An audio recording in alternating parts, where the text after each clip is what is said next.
ឆ្នាំថ្មីគេរំគេហោខ្ញុំនៅផ្ទះ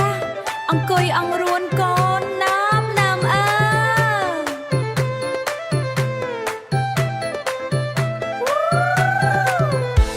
មិនហើយជីវិតអើយមិនហើយជីវិតគេចូលឆ្នាំសប្បាយខ្ញុំអង្គុយមើលកូនចិត្តគិតថាមានប្តីជួយថែកូនស្រួលចិត្តដឹងអីបាត់ប្តីទៅរំផឹកស៊ីបាត់ចិត្ត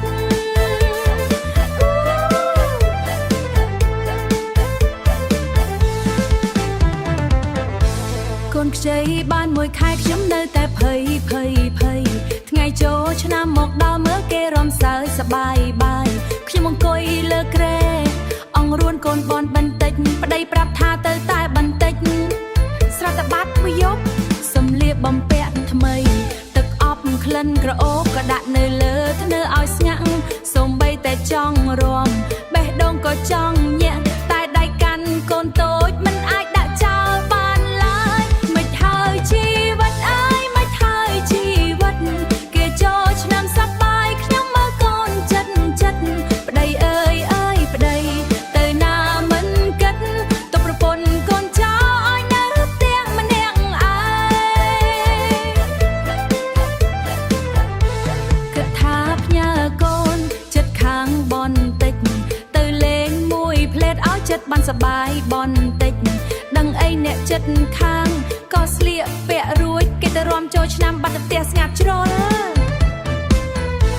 ឈរមើលផ្លូវធំឃើញគេចាក់ទឹកសំឡេងភ្លេងកន្ទ្រឹមញាក់ដល់ចិត្តរីខ្ញុំវិញញញឹមស្រក់ទឹកភ្នែកបន្តិចនិយាយលេងខ្លួនឯងឆ្នាំនេះអត់ហើយចិត្តជីវិតគ្រួសារមិនមែនលេងសើចមានកូនហើយត្រូវចេះទទួលខុសត្រូវបន្តិចសប្បាយបានតែគិតអ្នកនៅផ្ទះប្រពន្ធកូនរងចាំកុំឲ្យឈឺចិត្តណាមិនហើយជីវិតអើយមិនហើយជីវិតឆ្នាំនេះសូមរំលងមិនបានចូលរួមចិត្តឆ្នាំក្រោយបើល្អសូមសប្បាយម្ដងវិញប្តីកុំបាត់ទៀតឲ្យនៅចិត្តគ្រួសារ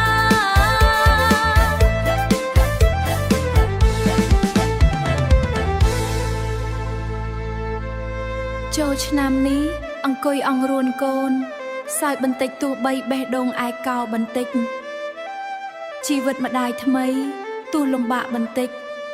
តែស្នេហាកូនធំជាងអ្វីៗទាំងអស់